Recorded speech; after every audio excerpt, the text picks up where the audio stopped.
سلام كورات تغاتاتلتي علنا ميديا جروب أبزز اللغمو كب زبالي سلام تانا يبزحكم نلومي مش تاريخ قدلي إرترا زي سامامع حدا خابتي مدباتنا أوريت زقدلي زبل نلوم معلتي كمن زي الأزيو مستنكراو زغوني تاريخ حيدركم مسئله إزي تاريخ زي كمزي أبتي تنبني زريكم أخا مرفق أب كبدو زبليو كبرات تغاتاتلتين إذا أقداسي مس كبرتاتنان مننتنان مسورك أو تاريخنان زغيد أقداسي فيديو زي كساب مود أتان غتكاتاتلو أقدمي كزا خردلي كوم كبرات تغاتاتلتي أم جمارنا إذا أقداسي فيديو زي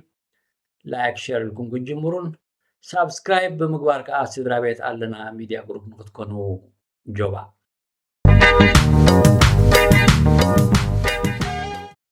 باركس كمزي أرسنا زبلو زلو مرفق أب كبدو إزي كم أرستي كرغلو منالبات تاي مالتيو مرفق أب كبدو ستاي مالتيو خبال إكاليو قنت تاريخ حقا تاريخي استوسخو أمم ويستفبركا أيكونن قدري إرترا كاب شحن شعة ميتين سسان حدن عامة مرات كساب جزينا سنة شحن شعة ميتين تسعة حدن 3 عامت أزيو مستيراو زخونة تاريخات زحازي قعزي إتي تاريخ كم قليل تاريخ أيكونن كم ترى كوينات أيكونن وي كم قليل قعزو أيكونن أزيو سنكر بفلايك حدستي ولدو إرترا كتفولطون كتمهرون زقبأكم نحناون مستزنبرنا يتمكرو أزامدنا نعاهم أقداسي تمرتيو نهاقراونت كهانت زغل نتاريخن كبرتاتن نمننتن إرتراوين كوبلا على زغل أقداسي أرستيو إزي تاريخ زي أنا أبتزنبر كله ودي بزواقهم بارحارنت إرترا ببقزيو أقرب اللغو منالبات أبتقادلو حرنت إرترا زنبري جيجننتون بتم زفلتون أبو زنبرون كزنتون كترغن ناولدات إرترا كم حلالفن أزيو أقداس مغانو دقاقيمي كزخاخر تانيه سلازي إذا أرسزي مرفع أكبدو كم كل زولا أرستي كرأغل بغنياتو حال هذا أوان نغط أمنو ونزل أقم امبرت زيس حقيو إزي ترغانينيو إزي استحراواي جزيه السماح زي اللي بولديو زبهال اللو جزيون نسمينا أبصورة إرترا لبولد زبهال أعدلنيو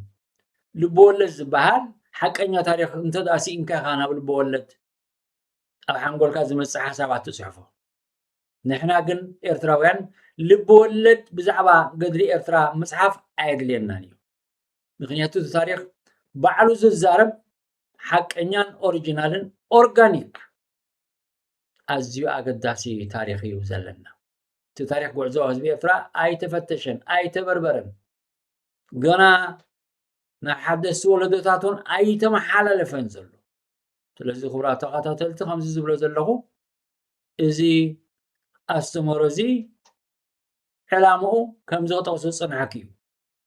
ناتا أستمرو كوبلا خير كمزي أبستفال لي أدفرتاجمنت ريوو نتا أكاونت زبال نتا AI أقولقل زبال إزي تاريخاوي أستمرزي نتا إيو باركس كمزي أبزي متوزلو أبزي أوريد زقدلي إلى تقجيد اللغنو سارستي مرفع أب كودو إزي قد إزي أبشغن شعة ميتين 83 كساب شغن شعة 84 عامة مرات أنا أبسمنا وبرأ سحل أب جنبار أبز نور كل جزء إزي حد تقعد علي سمو تصفى مريم مبان تصفى مريم ሳጉሃ ወዲ ዓፂዳ እዚ ተጋዳላይ እዚ ኣብ ብሪጌድ እንዳ 51 ኣብ ናቕፋ ኣብ ዝነበረሉ ግዜ ኣብ ከብዱ ተወጊኡ ሓያል መውጋእቲ ስለ ዝነበረ ናብ ዓራርብ ከይዱ ኣብ ሕክምና እቲ ዘድሊ ኣገልግሎት ተገይርሉ መጥባሕቲ ተገይርሉ ሓውዩ ተሰፊዩ ናብ ኣሃዱ ኸይዱ ብድሕሪ ኣብቲ ንሕና ተኣኻኺብናሉ ዝነበርና ኣብ ሰሜናዊ ምብራቕ ሳሕል ምስ ብርጌድ 44 በጠሉ ንኽልተ ብፍላይ ከዓ ናትና ሓይሊ ካድር ዝነበርናሉ ብዙሓት ተመክሮ ዝነበሮም ናይ ዝተፈላለዩ ብርጌዳት ናይ ከቢድ ብረትን ናይ ክፍልታትን ዝሓዋወሰ ኣሃዱ እዩ ነይሩ እምበር ወዲ ዓፂዳ ሓደ ካብቶም ኣዝዮም ቁልጡፋት ሃጀምቲ ኣጥቃዕቲ ዘተኣማምን ሰብ ምንባሩ ኣብዚ ክምስክረሉ እደሊ ኣብቲ እዋን እቲ ወዲ ዓፂዳ ገለገለ ንቅርብ ዝበሉ ይዕርኽቱ ኩላህና እኳ ብፆት እንተኾና ነቶም ቅርብ ዝበሉ ግን ኣብዚ ከብደይ መርፋእ ኣላትኒ ይብል ሕጂ ዓብሉ ከይዛረበሉ እንታይ ትብል ኣለካ እታ መርፍእ ኣብ ከብድኻ ከመይ ገይራ ኣትዩ ከመይ ገይራ መርፍእ ኣብ ከብድኻ ኣላ ዝብል ሕቶ ክመፅእ ክእል ድሓር ከዓ እዚ ምስ ምንታይ ተሓሓዝ ምናልባት ፈሪሑ ዝበሃል ጉዳይ ኣብቲ ውድብ ኣዝዩ እቲ ዝኸፍአ ለበዳ እዩ ከቢድ ሕማም እዩ ገለገለ ሰባት ቃንዛ እናሃለዎም ብፍላይ ከምዚ ቅልል ዝበለ ቃንዛ ናይ ኩርምቲ ወይ ሓደ እዋን ከም ቅርፆት ዝኣመሰለ ገለ ክህልዎም ከሎ ሓሚምና እውን ኣይብሉን እዮም ብፍላይ ኣብቲ ተዳሎ ተሸባሸብ ዝበሃለሉ ግዜ ነፍሲ ወከፍ ሰብ ስኑ ነኺሱ ዝኸይድ ምክንያቱ እቲ ኒሕ እቲ ስኒ ምንካስ እቲ ንያት ናይ ነፍሲ ወከፍ ተጋዳላይ ናይ ደቂ ተባዕትዮን ደቂ ኣንስትዮን መለለይ ሕላገት እዩ ነይሩ በዛ ኣጋጣሚ ከስምረሉ ዝደሊ ከምዚ ጠቐስኩ ከዓ ሓደ እዋን ክእመን ዘይክእል ንኣብነት ንስኻ ፅናሕ ኣነ ክስዋዕ ኢሎም ዝተሰውኡ ብዙሓት እዮም እዚ ብክልቲ ሓሳብ ክትሪኦ ከለካ ዘይትግበር ይመስል ምክንያቱ ሂወትካ ምእንቱ ኢልካስ ከመይ ጌርካ ተሕልፋ ከመይ ጌርካ ኣብ ሓዊ ትኣቱ ከም ፅምብላል እዚ ሓደ ካብቲ ክእመን ዘይክእል እቲ ክልቲ ሓሳብ ናብ ነገራዊ ሓይሊ ተቐይሩ እዩ ንስኻ ብላዕ ኣነ ክጠሚ ንስኻ ስተ ኣነ ክረዊ ንስኻ ኣዕርፍ ኣነ ክደክም እዚ መለለይ ናይ ተጋደልቲ ዝነበረ ጉዳይ እዩ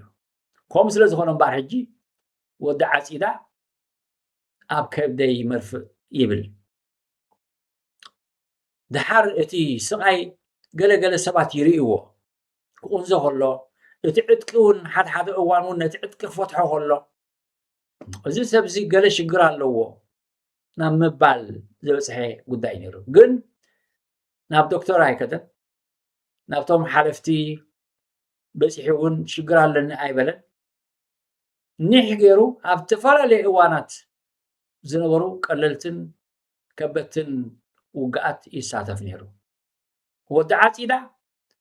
እቲ ኣብ ውሽጢ ከብዲ ዘቐንዝቦ ዝነበረ እናበርትዐ ምስ ከደ ኣብ መወዳእታ ወዲቑ ክፃወሮ እውን ኣይከኣለን ክዓጥቕ እውን ኣይከኣለን እምበኣር ሕክምና ይኸይድ ተባሂሉ ካብቲ ዝነበርናዮ ግንባር ሰሜናዊ ምብራቕ ሳሕል ካብ ማይ ካላሽንን ካብ ባዶ እኩብን ናብ ሓሊበት ከይዱ ኣብ ሓሊበት ቀዳማይ ረድኤት ክገብርሉ ፈቲኖም ናይ በጠሎኒ ናይ ብርጌድ እንተኾነ ግን እቲ ጉዳዩ ክብ ዝበለ ስለ ዝነበረ ናብቲ መጥባሕቲ ዝገበረሉ ዓራርብ ንክኸይድ ሰዲዶሞ ናብ ዓራርብ ከይዱ ናብታ ዝነበራ ቦታ በፂሑ ነቲ መጥባሕቲ ዝገበረሉ ዶክተር ረኺቡ ኣዘራሪቡ ኩሉ እቲ ታሪክ ምስ ነገሮ ከዓ እቲ ዶክተር እውን ነቲ ጥርዓን ወይ ነቲ ርእቶ ኣይዕበሮን ተቐቢሉ ንሕትኡ ከምቲ ግቡእ ኩሉ ነገራት ኤክስሬ ገይሩ ላቦራቶሪ ኩሉ ነገራት ምስ ገበረ ኣብ ከብዱ መርፍእ ተረኺባ እዛ መርፍእ እዚኣ መን ኣትይዋ እዛ መርፍእ እዚኣ ብኸመይ መፅያ እቲ ምስጢር ሕጂ ኣብዚ ዘሎ ብፍላይ ኣብቲ ኣዝዩ ከበድቲ ወራራት ዝነበረሉ ግዜ ብዙሓት ውግኣት ስለ ዝመፁ ናብቲ ሆስፒታል ዓራርብ ሓደ እዋን ለይትን መዓልትን መጥባሕቲ ዝካየደሉ ግዜ ነይሩ ናይ ከብዲ በብተርታ ሪጋት ጽበዩ ናይ ርእሲ ናይ ማንዲብል ናይ መስበርቲ እግርን ኢድን ናይ ዓይኒ ናይ ዝተፈላለዩ ዝነበረ ጉዳይ ኣዝዩ ጽዑቕ ዝኾነ ናይ መጥባሕቲ ግዜታት ዝነበረሉ እዋን እውን እዝከረኒ እምበር ኣብቲ ናይ ሻድሻይ ወራር ኣብ ከብዱ ተወጊኡ መዓናጡ ወፂኡ ኩሉ ነገራት እቶም ዶካተር ምስ ሰፈይዎ እታ መስፈይት ዝነበረት መርፍእ ኣብ ውሽጢ ከብዱ ኣብኡ ተረሲዓ እዚ ክእመን ዘይክእል ነገር እዩ ምክንያቱ እነግር ኣለኹ ተስፋ ማርያም ወዲ ዓፂዳ በዓልቲ ቤት እውን ኣስገደት ትበሃል ሳውንዲ 51 ዝነበረት እያ ኣነ ኣብ ኤርትራ ክሳብ ዝነበርኩሉ ግዜ ከዓ ሰብኣዮም ሰበይቶም ብሂወት ነይሮም ወዲ ዓፂዳ ኣብቲ ናይ ስንኩላን ይእለ ከም ዝነበረ ከዓ ይዝከረኒ ከምዚ ኣብ ዝኾነሉ ወዲ ዓፂዳ ኣብ ዓራርብ ካልኣይ ግዜ መጥባሕቲ ገይሩ ተሰፍዩ ግዜ ወሲዱ ሓውዩ ኣረጋጊፆም ከዓ እቶም ዶካትር ኣብ መወዳእታ ናብ ኣሃድኡ ሰዲዶሞ ናብ ኣሃድኡ ክመፅእ ከሎ ትሚሊ መፀን ወዲ ዓፂዳ ነቲ ዶክተር እታ ኣብ ከብደይ ዝፀንሐት መርፍእ ሃበኒ ኢሉ ምክንያቱ እዚኣ ንዓይ መርትዖ እያ ኣብ ድፋዕ መስኮትኩ ብፆተይ ክሪኦም ክኽእል ኣለኒ ምክንያቱ ብፆተይ ምናልባት ገለገለ ሰባት ክጥርጥሩ ይኽእሉ ምናልባት ብካልእ ዓይኒ ክሪእዎ ስለ ዝኽእሉ እታ መርፍእ ሃበኒ ኢሉ እታ መርፍእ ሒዝዋ መፂኡ እናሰሓቀ ሓውዩ ደልዲሉ ሄታ ወዲ ዓፂዳ ከመይ ነይሩ እዚ ናይ ከብዲ ጉዳይ ኣውፃእ ኣቢሉ እታ መርፍእ እዚኣ ልክዕታ መስፈይት ዝነበረ ዝተረስዐት መርፍእ ምስ ፈትላ ሒዝዋ መፂኡ ኩሉ እቲ ዝነበረ ፀብፃብ ናይቲ ኣብ ሕክምና ካልኣይ ግዜ ዝኸደሉ ከዓ ነጊርና እምበኣር ነፍሲ ወከፍ ሰብ ኣማን ብኣማን ኣብ ከብዱ መርፍእ ኢልና ተገሪምና እዚ ምስ ዝነበረ ፅንኩር ኩነታት ተፃዋርነት ተጋዳላይ በቲ ሓደ ወገን ከዓ ምስ ፅንኩር ዝነበረ ናይ ሃታ ግዜ ወራራት ሓደ እዋን ከም ዝኣመሰለ ምርሳዕ ከጋጠም ከም ዝኽእል እውን ነፍሲ ወከፍ ሰብ ዝተምሃረሉ ጉዳይ እዩ ኣብዚ ልክዕ ከምዚ ዝኣመሰለ ጉዳያት እቲ ጉዕዞ ናይ ገድሊ ብምሉእ ዝመልአ እዩ ምክንያቱ ጎደሎ ይኮነን ስለዚ እቲ ገንኢ ናይ ታሪክ ኤርትራውያን ብምሉእ እዩ ዘሎ ኣይተለዓለሉን ከምዚ ሞቶ ዝበልኮ ከዓ ናይ ክልቲኡ ውድባት ተጋደልቲ ናብ ወለዶታትና ከመሓላልፍዎ ኣዝዩ ኣገዳሲ እዩ ብፍላይ ተመክሮን ዕድመን ኣብ ግምት ብምእታው እቲ ውርሻ ናይ ብሓቂ ንመንእሰይ ወለዶ ኤርትራዊ ኣዝዩ ኣገዳሲ እዩ ስለዚ እቲ ኦሪት ዘገድሊ ዝብል ንኡስ ኣርእስቲ ንሎም መዓልቲ መርፍእ ኣብ ከብዱ ኢለ ክእመን ዘይክእል መስተንክር ታሪክ ኣብዚ ወዲእ ኣለኹ ክቡራት ተኸታተልቲ ከምቲ ኣብ መእተዊ ዝበልናዮ ላይክ ሼር ሳብስክራይብ ኣይትረስዑ ካልእ ግዜ ብፍልይ ዝበለ ቪድዮ ክሳብ ንራኸብ ከዓ ኣብዚ ዘለኹሞ ሰላም